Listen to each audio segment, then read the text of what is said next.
Salut à tous et ravi de vous retrouver sur ce nouveau live en votre compagnie, ce nouvel expresso de Rassemblimo. C'est votre rendez-vous du mardi matin à 9 heures. C'est votre rendez-vous pour faire le plein de caféine, mais pas que, d'énergie, de bonnes pratiques, d'inspiration. Aujourd'hui, je reçois Fabien, mais avant qu'on rentre dans le vif du sujet, faites-moi un petit coucou, comme d'habitude, en commentaire pour que je sache que vous êtes bien présent avec nous, que je puisse vous afficher. Puis je vous rappelle que vous avez un lien qui se trouve dans le descriptif de cette vidéo pour autoriser Facebook à afficher votre nom lorsque vous commentez, de manière à ce que lorsque j'affiche vos commentaires ou vos questions, on puisse avoir votre nom et votre photo de profil. C'est toujours plus sympa.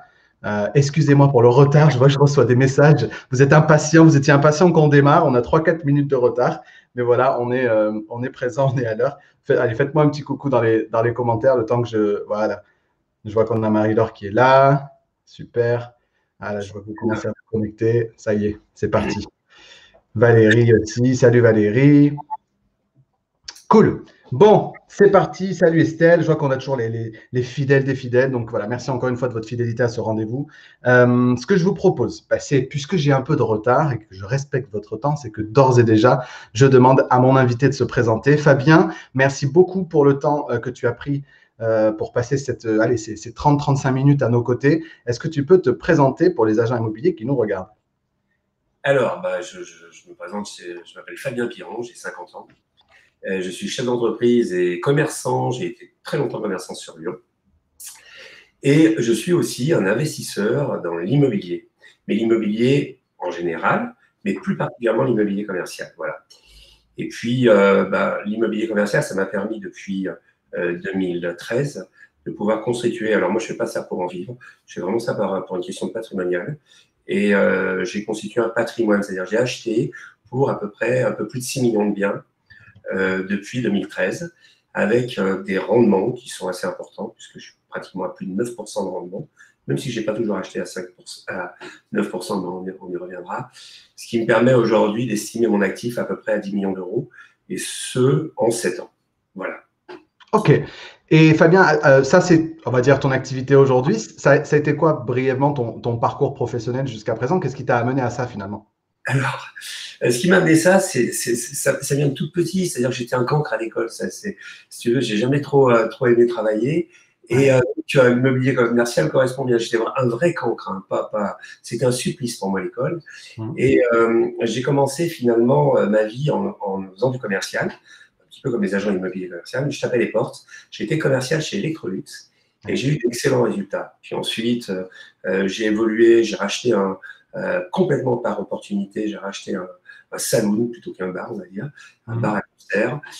Puis derrière, j'ai revendu mon bar, j'ai racheté une société dans l'industrie, puis j'ai racheté une brasserie, un bureau de tabac, etc. J'ai toujours eu, si tu veux, des affaires.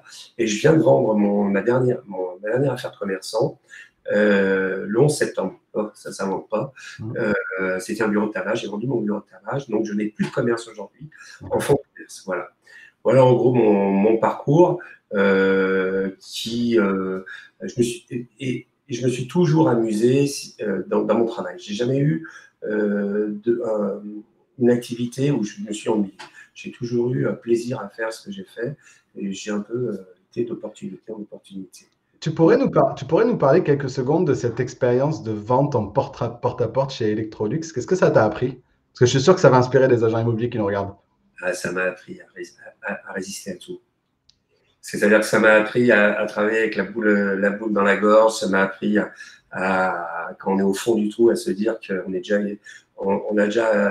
descendu plus bas et qu'on va remonter. Ça m'a vraiment appris la résilience, ouais. Et puis en même temps, tout en continuant à travailler avec enthousiasme. C'est ça que ça m'a appris surtout. Bien sûr que ça apprend les méthodes de vente. Hein. J'ai eu la chance, j'ai eu de très bons résultats parce que j'ai été meilleur vendeur en France chez Electrolux. On vendait des aspirateurs à 7 000 francs à l'époque, en 1988. Ouais. C'était rigolo, quoi. Mais ça, c'est une expérience unique au niveau mental. Voilà. Et je connais énormément de commerciaux qui se sont vraiment bâtis presque en tant qu'hommes au travers d'expériences de vente en porte-à-porte, de vente dans le dur, d'appel à froid, ce genre de choses. Ça a beaucoup forgé beaucoup de commerciaux. Ouais. Et si tu veux, aujourd'hui, aujourd'hui, j'ai évolué parce que je suis allé un peu à l'université de la vie et j'ai appris à travers les entreprises à faire de la comptabilité, de la gestion, etc. Et donc aujourd'hui, ma principale activité, c'est j'accompagne les indépendants, chefs d'entreprise, créateurs d'entreprise, en tant que consultant, mais aussi j'en ai à disposition des assistants de direction qui sont basés sur Madagascar.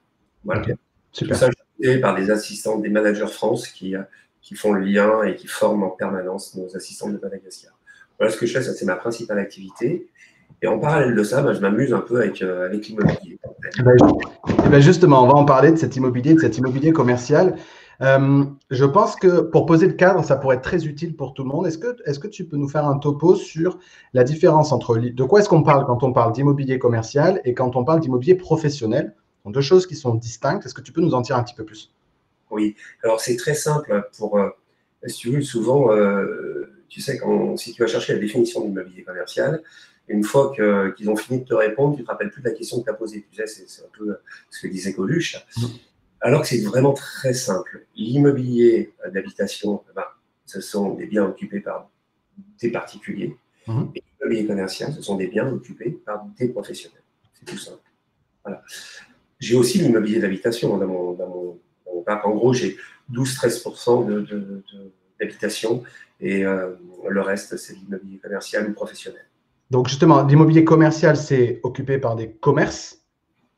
Et professionnel, ouais, je pense que c'est important d'approfondir. L'immobilier commercial, on peut parler d'immobilier commercial et immobilier professionnel.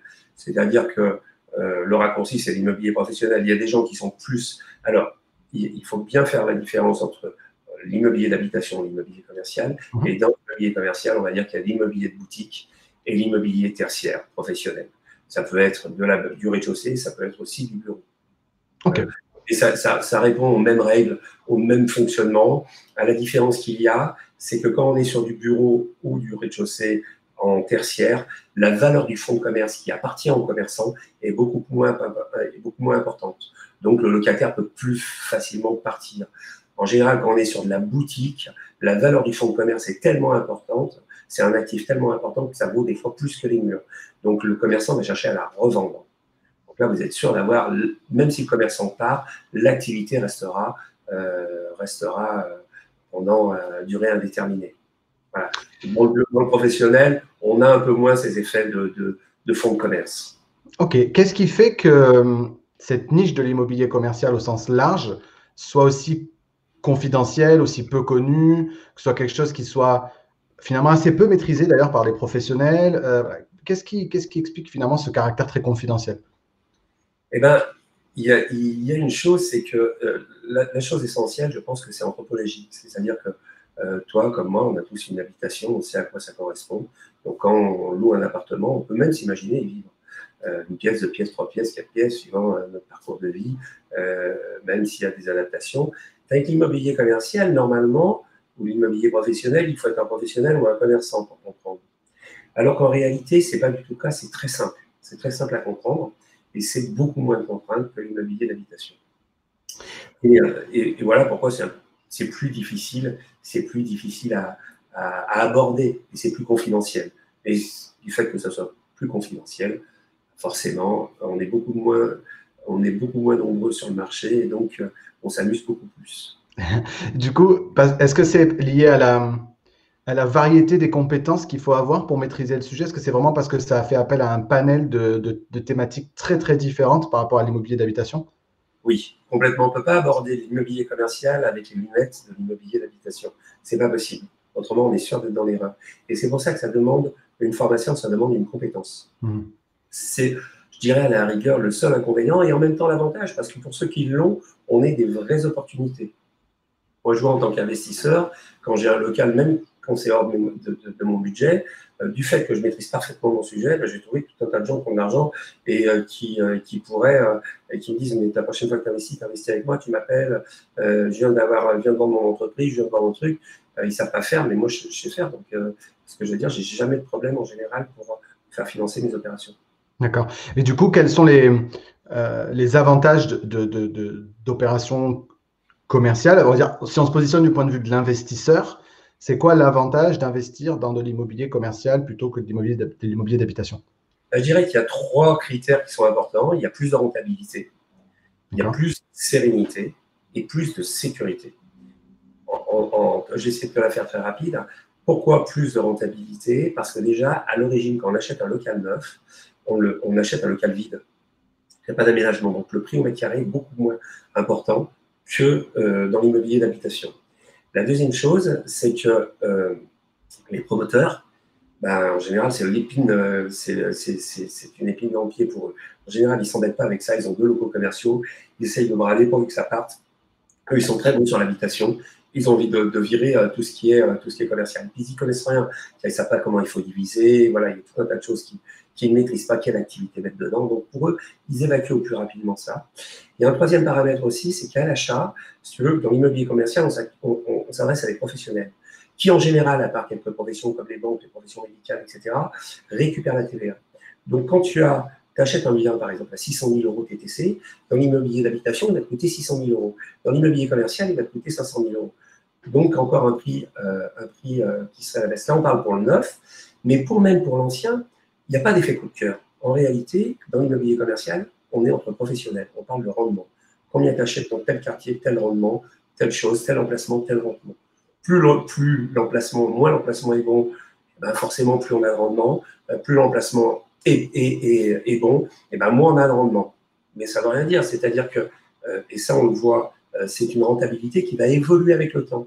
C'est-à-dire, plus tu achètes avec un rendement quelque part faible, c'est-à-dire un bon emplacement, plus tu vas pouvoir faire évoluer ton loyer très rapidement. Okay. C'est pour ça que moi, j'ai acheté par exemple des biens, j'ai acheté des biens où j'avais des loyers à 18 000 euros. Aujourd'hui, 7 ans après, ils sont pratiquement à 35 36 000 euros et en fin de bail, ils vont monter à 40. Donc, c'est cette possibilité dans l'habitation que tu as. Si tu as une mamie qui reste pendant 50 ans dans ton appartement, tu vas juste évoluer avec l'indexation. Ouais. Puis les indexations aussi sont plus fortes. L'ILAT et l'ILC, qui sont les 2 indices aujourd'hui d'immobilier commercial professionnel, sont beaucoup plus forts que l'IRL. Voilà. Okay. Donc, le rendement, la sécurité, la sérénité. Moi, pourquoi je peux faire autant d'investissements? C'est parce que je ne m'en occupe pas. Voire même mes factures partent en automatique. J'ai juste à pointer un trimestre par mois que tout le monde m'est bien payé. Mais on ne s'en occupe pas. C'est-à-dire le locataire, c'est lui qui fait les travaux d'aménagement, etc. Mais en plus, il n'y a pas de charge, il n'y a pas de taxe foncière, c'est tout à la charge du locataire. Et c'est plutôt normal, c'est l'usage. Voilà. Donc ça, c'est la sérénité aussi, de te dire, peu importe, on refait une montée d'escalier, c'est pas moi qui... Ou alors même le locataire a un chauffe-eau qui pète, c'est son problème, c'est pas le tien. Voilà, ça c'est bien. Et puis il y a le troisième point qui est la sécurité. Et la sécurité, pourquoi? On a l'impression souvent, parce on regarde ça avec l'immobilier d'habitation, avec les yeux de l'immobilier d'habitation. Et quand tu as tout un tas de locaux vides, parfois, alors attention, quand c'est un mauvais emplacement, c'est un peu comme dans l'immobilier d'habitation. Hein, si tu achètes une maison à 15 km d'une gare au bord de la voie ferrée, je veux dire, tu as du mal à la louer. Donc, c'est un peu la même chose. Ça s'apprend à avoir un bon emplacement. Après, on peut le transformer. Si on a un mauvais emplacement, on peut très bien transformer ça en location courte durée. On peut faire tout un tas de choses. Mais quand on a un bon emplacement, quand on sait choisir un bon emplacement, il ne peut rien nous arriver. Rien. Parce qu'il y a des outils. Ce qu'il faut savoir, c'est que la loi, elle ne protège pas le locataire. Oui. La loi, elle protège l'activité. Donc, si le locataire ne paye pas, c'est un contrat de gré à gré. Du moment qu'il ne respecte pas une des conditions du bail, il y a une clause résolutoire commerciaux et c'est au locataire à aller se battre derrière pour éviter la résiliation du bail. Ce n'est pas dans l'autre sens que ça marche. Parce que dans l'immobilier d'habitation, moi j'ai eu par exemple un appartement, j'ai mis 2 ans déjà avant de faire résilier le bail. Derrière, elle devait me verser des indemnités d'occupation qu'elle ne m'a jamais payées. Et derrière, heureusement que j'ai eu un huissier intelligent qui m'a dit pas recours à la force publique, on va essayer de négocier avec elle, parce qu'autrement, il y en avait encore pour 1 an pour pouvoir l'expulser. Truc de fou, tu te dis, mais où est-on? Donc, dans l'immobilier commercial, il n'y a pas de tout ça. Bail est résilié, il sort, et voilà. Donc, en général, la dernière chose que le commerçant, et pour l'avoir été, je peux t'assurer que la dernière chose qu'on ne paye pas, c'est son loyer. Voilà. Et même en cas de redressement judiciaire, ça se passe très bien, parce que le redressement judiciaire, quand on connaît bien l'immobilier, quand on connaît bien le business, redressement judiciaire, ça bloque les dettes d'avant. Ça ne bloque pas les dettes qui sont à partir du redressement judiciaire. Tu dois continuer à payer ton loyer.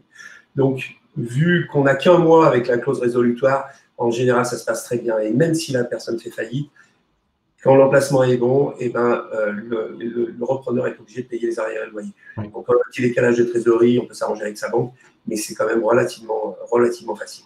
Donc, plus de rentabilité, plus de sérénité, Et puis, plus de sécurité. Voilà, c'est ce qui fait qu'on peut en faire beaucoup plus. alors là, ça a l'air tout rose. Oui. Mais est-ce qu'il y a des inconvénients finalement à l'immobilier? Je suis sûr que comme dans toute chose, il y a deux revers de la pièce. Est-ce qu'il y a des choses qui sont plus gênantes en matière d'investissement commercial? Est-ce qu'il y a des inconvénients? Moi, je dirais il y en a deux. Et il y en a un qui est… c'est pas on peut trouver des choses sur le Bon Coin. Je pourrais vous raconter des anecdotes sur le Bon Coin. On peut trouver, mais on est beaucoup plus sur un marché de réseau. D'accord. C'est-à-dire qu'on a son réseau, c'est top. D'affichage de réseau. Ça, c'est la première chose par rapport à l'immobilier d'habitation. Et puis, la deuxième chose, c'est maîtriser son sujet. Si on ne maîtrise pas son sujet, ça peut être compliqué. C'est un petit peu, je comparerais ça finalement, c'est un petit peu comme quand tu fais du bateau, quoi. Je veux dire, un bateau moteur, même si tu n'as pas le permis, tu vas arriver à tourner le volant, quoi. Je veux dire, voilà, et puis à faire avancer la manette. Le voilier, c'est un peu plus compliqué. Par contre, c'est pas le même plaisir. Non, Donc c'est vraiment, il y a vraiment cette idée de marché d'initié, c'est-à-dire que, un, il faut savoir de quoi on parle, et deux, il faut être entouré des personnes qui vont te mettre en relation avec les bonnes personnes. C'est une histoire encore une fois, de réseau, donc ça demande quoi? Plus d'expérience, ça demande plus de travail, de connaissances, c'est ça en fait. L'expérience, elle s'apprend au fur et à mesure. Hein. Je pense que les agents immobiliers qui sont ici, quand ils ont commencé, même dans l'habitation, il y a tout un tas de combines qu'ils ont appris au fur et à mesure. Ouais. Simplement, c'est d'avoir des bonnes bases, de comprendre. Tu peux pas te lancer, par exemple, pour un agent immobilier dans l'immobilier commercial, sans comprendre ce que c'est qu'une valeur locative, à combien tu vas louer. C'est-à-dire savoir où tu en es par rapport à la valeur locative, c'est le prix du marché, sans connaître les 2-3 petites techniques sur le bail commercial. Après, moi, j'en vois beaucoup qui n'ont pas la compétence, hein, attention. Hein. C'est-à-dire, moi, je travaille beaucoup avec des gens, des professionnels, mais même des grandes franchises. Il y a des agents immobiliers commerciaux qui ne sont pas forcément complets là-dessus, parce que c'est une palette complète, mais pour celui qui maîtrise, c'est le roi du pétrole. Mais justement, venons-en du coup à ce sujet-là pour les conseillers immobiliers qui nous regardent. Quel peut être l'intérêt finalement pour un agent immobilier de se former sur le sujet, d'aller investir ce sujet-là, sur toute ou partie de son activité? Qu'est-ce que tu vois toi sur le terrain? Est-ce que tu as plutôt affaire à des professionnels qui ne font que ça? Est-ce que tu as affaire à des professionnels qui font aussi ça? Et quels pourraient être les avantages ou l'intérêt en tout cas des conseillers immobiliers qui nous regardent de se lancer ou de se former sur ce sujet? Alors, bizarrement, moi, j'ai vraiment que des professionnels qui font que ça. D'accord. Mais j'en ai des gros qui travaillent dans des franchises, style tout le monde connaît CBRE, Furloil, JLL, etc. Mais j'ai aussi j'ai par exemple Agnès Makinadjian, qui est une nana qui est incroyablement passionnante et qui est toute seule et qui fait des coups incroyables. Elle est incroyable, cette fille. Et elle est toute seule et elle veut garder son indépendance. Après, faire de l'habitation, de l'immobilier commercial, je pense que ça peut être aussi complémentaire, surtout de maîtriser le sujet quand on fait de l'immeuble. Parce qu'il arrive souvent qu'il y ait des commerces en rez-de-chaussée. Et souvent, on a l'impression que c'est une épine dans le pied, parce que ça peut être formidable opportunité. Ok. L'imaginaire, quand on ne maîtrise pas, quand on ne connaît pas, il y a beaucoup de fake news, il y a beaucoup de fausses idées reçues. Et pour un agent immobilier, il y a d'avoir une corde supplémentaire à son arc. Je pense que ça peut être pertinent. Et en même temps, ne pas passer à côté d'opportunités qui parfois peuvent être extraordinaires. Puis en même temps, d'avoir un peu de compétences, d'étaler sa compétence, c'est quand même mieux. Du coup, est-ce que ça a du sens, par exemple, si j'ai l'habitude de traiter avec des investisseurs dans de l'habitation, dans l'achat d'immeubles, dans l'achat d'appartements, etc. Est-ce que du coup, avoir cette corde à mon arc, ça peut avoir de l'intérêt pour amener ces investisseurs-là vers des investissements qu'ils n'avaient peut-être pas imaginés, qui peuvent être plus rentables pour eux? Oui, et en même temps, oui, mais il faut encore une fois connaître le sujet, parce que autrement, dans l'immobilier commercial, on peut passer vite fait pour quelqu'un d'incompétent. Donc c'est pour ça que les gens en général n'osent pas trop y aller. Et c'est pas compliqué, c'est tellement simple en réalité. Regardez-moi, j'étais un cancre à l'école, je vais te dire, je sais même pas mon bac, donc tu vois, on arrive à tout. Hein. Donc, mais il y a des opportunités incroyables. Si je te prends l'exemple, je voulais te parler d'Agnès, sur l'exemple, tu sais, j'ai acheté un immeuble à Lyon, sur la rue Molière, à côté de la préfecture. J'ai acheté cet immeuble à 1,650 000. J'ai mis à peu près 2 millions de travaux, 1,5 million avec les frais de travaux, 2 millions avec les frais. Donc, budget global, 3,5 millions. On vend ça, il y avait 1000 mètres carrés, 1100 mètres carrés. Je me dis, il faut que je commercialise. Il me manquait un peu de financement, donc je voulais commercialiser avant de trouver mon financement. En février 2020, je lance la commercialisation. Je vais voir Arthur Lloyd, je vais voir Sorovine. Et je me dis, Agnès, elle est tellement sympa. Je lui dis, Agnès, c'est parce qu'elle m'amène de temps en temps des affaires. Je lui dis, écoute, je renvoie l'ascenseur. Si tu veux, je te file le mandat aussi. Et je la marque sur le mandat des autres. En une semaine, j'avais 3 offres. J'avais Basic Fit, qui voulait me prendre le bien pour 308 000 € de location annuelle. J'avais une école de design qui voulait m'acheter 6 millions sans cause, je pense à peu près. Et Agnès, sur le Bon Coin. Elle m'a trouvé un avocat en faisant une annonce sur le Bon Coin. Elle est incroyable, cette fille. Elle m'a trouvé un avocat notaire avec une offre à 275 000 € et une promesse de vente qu'on aura signée d'ailleurs en juin à 3,8% de rendement. Donc, tu vois, on ne parle pas de c'est bien, c'est pas bien, pas de mètres carrés, on parle de rendement. Et on a signé le bail le 17 mars. Oui, c'était chaud. Incroyable. Mais c'était incroyable. Et la promesse de vente, on l'a signée le 11 juin. Donc, tu vois, elle est toute seule. Elle a eu cette opportunité. Elle a passé son truc sur le Bon Coin. Et c'est elle qui a pris le truc. Elle a pris ses 90 000 de com. Mais du coup, ça m'amène à 2 sujets. Le premier, c'est tu as accepté une offre avec un loyer inférieur que celui que proposait Basic Fit. Il y a une raison à ça? Oui, il y avait une raison, c'est qu'on n'avait pas de restriction sur le règlement de copropriété. Cependant, on est dans un quartier où ils sont incroyablement chiants. Je pense que les agents immobiliers connaissent bien ça.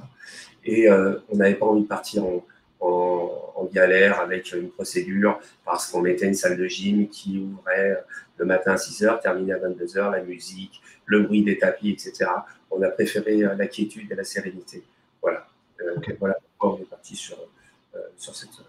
Et deuxième question au sujet donc, de cette affaire-là, sur le montant des honoraires, comment sont calculés les honoraires du coup du professionnel de l'agent IMO?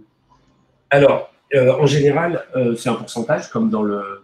Et c'est moitié en général à la charge du preneur, du locataire, et moitié à la charge du propriétaire. Après, sur d'autres opérations, moi, c'est quand il n'y a par exemple pas de porte, le locataire paye tout. D'accord. Et quels sont les pourcentages pratiqués habituellement? 5-6%, ça dépend des montants. Sur des opérations comme ça, je crois qu'on était à 5. Une chose qui est importante aussi, c'est qu'il n'y a pas de gens dans l'immobilier commercial, il n'y a pas de gens qui essayent de squeezer l'agent immobilier commercial. Pourquoi? Parce que le dirigeant immobilier commercial, c'est sa star. Moi, c'est ma star. Mes agents immobiliers, c'est une star. C'est-à-dire que je les rappelle, je les bichonne, voilà, mais certainement pas, je vais les doubler. Par contre, quand ils m'appellent, ils savent une chose, c'est que je sais répondre vite. C'est-à-dire, même sur Google Drive, Google Maps, je peux acheter un local. Il m'envoie le bail, il m'envoie le règlement de copro. Ou s'il n'a pas sous réserve du règlement de copro, je peux acheter un bien en 3 minutes parce que j'achète un rendement. Et je regarde aussi mon bail, comment il va évoluer, c'est-à-dire mon rendement aujourd'hui. Et je sais aussi qu'il va évoluer rapidement parce que souvent dans l'immobilier, c'est souvent des commerçants qui ont ces locaux-là. Et le papa est décédé. La maman, elle ne comprend plus rien à ça. Pour elle, donc elle le met en vente pour donner les sous à ses enfants. Voilà, avant de partir, tu vois, c'est un peu ça. Donc quand ils t'envoient ça, toi, il faut que tu sois très réactif. Par contre, ils savent une chose, c'est que je vais aller au bout avec eux. Ouais. C'est ce qu'ils font les agents immobiliers. Mais par contre, moi, je m'amuserais, et dans mes formations, c'est une règle d'or, ça. Jamais essayer de gagner 3%, 5% de com ou 8%, on se fout. C'est important, ça. Et donc, contrairement à l'immobilier d'habitation, je sais qu'il y en a toujours qui essayent de passer par dessous pour essayer de ne pas avoir la com à payer. Là, au contraire, tu es content de la payer, la com. Je comprends. Et du coup, ça m'amène à une question. Les conseillers immobiliers, moi, je suis conseiller immobilier, je débute, je suis agent immobilier, je débute. finalement, je les trouve où, les investisseurs comme toi? Tu vois ce que je veux dire? Comment est-ce que je me crée ce réseau-là? Par quoi est-ce que ça passe? Est-ce que tu as une idée dans ce milieu-là ben voilà, moi demain j'ai envie de me lancer dans cette activité-là, j'ai acquis les compétences pour, maintenant il faudrait que j'arrive à muscler mon réseau. Ça se passe comment? C'est plutôt l'inverse. En général, c'est plutôt les investisseurs qui ont du mal à trouver des biens parce que les murs, ça ne se rend pas si facilement que ça. Par contre, les agents immobiliers travaillent non seulement sur les murs, mais ils travaillent aussi sur le pas de porte, sur la location. Maintenant, j'ai une technique très simple. Il faut rejoindre le club immobilier commercial. Et alors là, tu as tout un tas de gens qui recherchent en permanence des biens. Non, là, par contre, du moment que tu as un bien, bah, souvent, tu le vois, ils mettent des panneaux, local à louer, et là, tu tombes sur des investisseurs, murs à vendre, qui te font envahir. Hein. C'est important ce que tu dis là parce que je l'abordais hier en coaching avec une conseillère qui me disait mais là, c'est une maison du côté de Toulon, c'est plutôt pour des investisseurs, etc. Donc, elle m'explique le truc. Elle me dit mais bon, je vais les trouver où ces investisseurs? Je lui dis ne t'en fais pas, ils vont te trouver. Si le truc est intéressant, s'il y a le rendement, s'il y a la rentabilité, te fais pas de soucis, eux, ils sauront te trouver. Contente-toi de faire ton boulot, mets ton annonce, diffuse le truc, parle-en et t'inquiète pas, ils vont te trouver. Exactement. Avec différents supports, hein, parce qu'il y a des supports professionnels et puis il y a des supports. Moi, je n'ai jamais cherché un local sur Internet. C'est toujours été du réseau. Des fois, j'arrive même, je ne peux pas acheter tout ce qu'on me propose. Tu vois ce que je veux dire, mais après, du moment qu'il y a un locataire dedans, du moment que c'est établi, ça c'est facile. Ce qui est un peu plus compliqué, c'est qu'on est sur du bout de béton. Et là, si on maîtrise son sujet, les promoteurs vont vous amener des flots de biens à vendre. Et après, si toi, tu sais louer tu sais faire de la location, tu vas vendre les murs, et tu vas vendre le bien en location. Super. Tu vas louer, tu vas prendre deux fois la com. Ouais, voilà, c'est ça que je voulais demander tout à l'heure sur le sujet de la com, c'est qu'il y a possibilité de prendre deux coms en fait. Oui, et puis il y a une réelle, c'est-à-dire moi, avec mes agents immobiliers, il y a une réelle complicité. C'est-à-dire si j'ai un locataire, je vais leur envoyer à trouver, je vais leur envoyer l'ascenseur.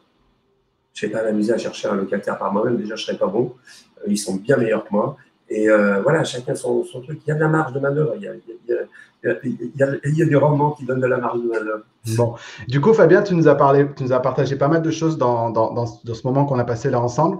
Fabien vous a mis à disposition en descriptif de cette vidéo un lien cliquable sur lequel vous pouvez aller tout de suite cliquer pour télécharger un guide, c'est ça? Des 9 règles d'or? Alors oui, c'est un guide que l'on a fait, les 9 règles d'or, c'est-à-dire la base pour pouvoir investir. Alors à l'origine, c'est fait plutôt par les investisseurs. Investir, mais vous allez faire de l'empathie, vous allez pouvoir voir ce qu'ont besoin les gens. Et c'est les 9 règles d'or pour investir dans l'immobilier commercial. Voilà. Super, donc vous pouvez cliquer sur le lien qui se trouve en descriptif de cette vidéo et télécharger ce guide gratuit que Fabien vous a mis à disposition dans le cadre de son activité, donc le club immobilier commercial, le club ImmoPro, c'est ça? C'est ça, Fabien? Commercial, c'est ça. Oui, c'est ça. Dans lequel voilà, Fabien accompagne des investisseurs sur la formation à l'investissement immobilier. Donc, vous pouvez aller checker ce guide. Fabien, n'hésitez pas encore une fois si vous avez des questions ou des commentaires. Vas-y, Fabien, tu veux rajouter quelque chose? Juste une chose, c'est-à-dire que moi, de par mon métier, j'ai accès aux avocats, j'ai accès et ce que l'on fait dans ce club, on traite vraiment tous les sujets, c'est-à-dire on traite de la commercialité, valeur locative, l'évolution des facteurs commercialité, mais on traite aussi le juridique, le bail commercial, on traite l'agent immobilier, comment trouver un bien. Voilà. On traite la comptabilité, parce que souvent les agents immobiliers, ce qui leur manque pour être vraiment très performants, c'est qu'ils ne se forment pas. Donc, je parle des agents immobiliers commerciaux chez Arthur. C'est-à-dire qu'on forme à la comptabilité, à savoir lire un bilan, à savoir faire une offre, à comprendre aussi le juridique, comment investir, comment créer sa cash box, etc. C'est-à-dire c'est vraiment un panel très complet. On fait aussi le groupe de béton, la vente en DFA, le coworking. Enfin bref, il y a tout un tas de domaines sur lesquels c'est des expériences. Hein. Finalement, c'est des études de cas pratiquement que j'ai vécues personnellement depuis 8 ans. Super. Merci en tout cas pour ça. Fabien, 3 petites questions. Et encore une fois, en attendant, vous pouvez nous poser vos questions ou commenter si vous voulez rajouter quoi que ce soit là-dessus. Je vous rappelle également que si vous êtes en train de regarder cette interview dans le groupe Facebook privé Rassemblimo, vous pouvez aller vous abonner à la chaîne YouTube pour avoir accès à toutes les interviews précédentes. Et puis, si vous êtes en train de regarder la rediffusion de cette interview sur YouTube, venez tout de suite nous rejoindre dans le groupe Facebook privé Rassemblimo pour pouvoir les vivre en live tous les mardis matins à 9 h. Fabien, 3 dernières petites questions rapides.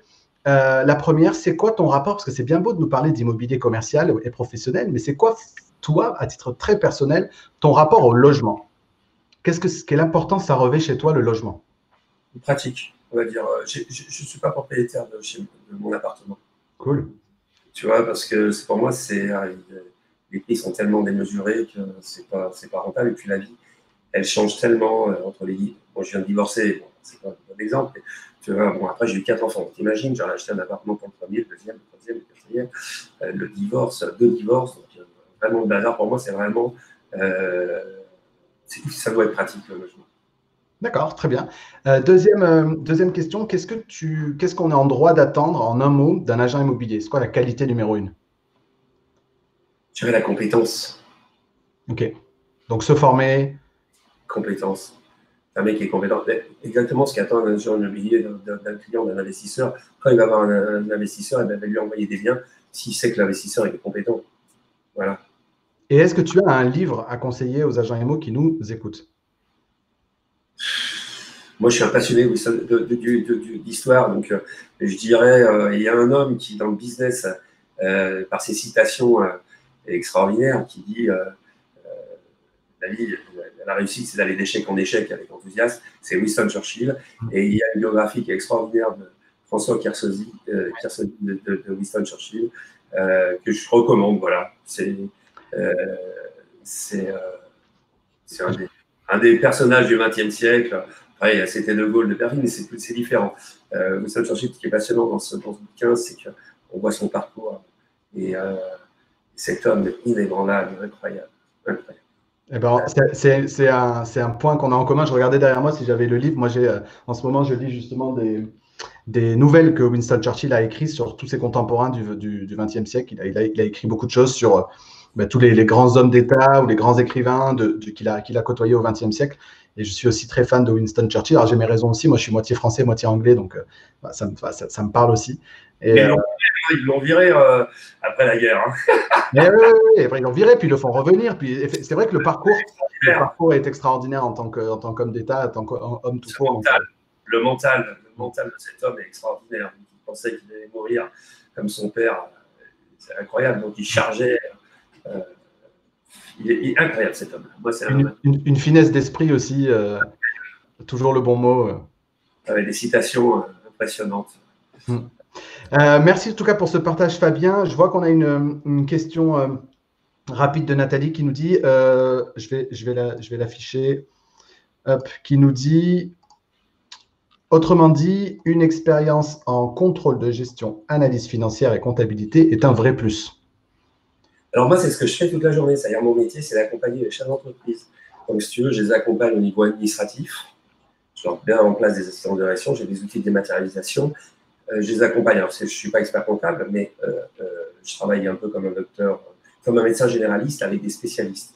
Donc, quand je l'envoie chez l'expert comptable, voilà, donc chacun. Et ensuite, je suis à la présentation du bilan, je les accompagne au niveau personnel pour pouvoir créer, se développer sans être asphyxié par l'impôt, de pouvoir réinvestir son argent. Voilà, donc c'est toutes des choses que je fais au quotidien. Et en même temps, aujourd'hui, j'ai une petite corde à mon arc aussi, c'est que j'accompagne les investisseurs ou les entrepreneurs au niveau des banques. Okay. J'en monte aussi bancaire. Je sais écrire ce que veut entendre le banquier. Important.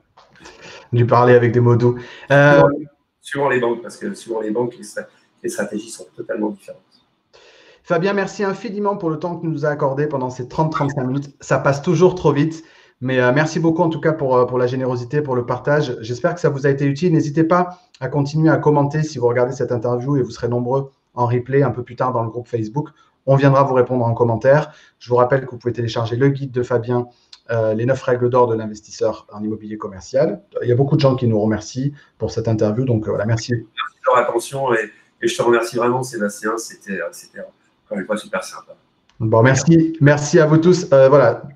Faites-nous un petit message en commentaire pour nous dire ce que vous avez pensé de cette interview. Je vous rappelle également que vous pouvez télécharger, vous avez en accès en descriptif de cette vidéo, ma formation offerte, les 6 piliers du conseiller immobilier magnétique. N'hésitez pas à cliquer pour accéder à cette formation gratuite. Voilà, on a plein de commentaires sympas. Frédéric qui nous dit super interview, merci à vous deux. C'est gentil. Plein de gens qui nous remercient. Voilà. Fabien, merci encore une fois à toi de ta présence. Merci à tous de votre fidélité. On se retrouve dès mardi prochain pour une nouvelle interview en votre compagnie. Mon petit doigt me dit qu'on accueillera Céline Jankowski et qu'on parlera communication digitale des agents immobiliers. Vous connaissez bien Céline, avec qui je travaille de longue date. Donc, elle viendra en interview dès mardi prochain, 9h. Merci à tous et on se retrouve très, très vite dans ce groupe Rassemble Imo. Merci Fabien. À bientôt. Ciao. Ciao.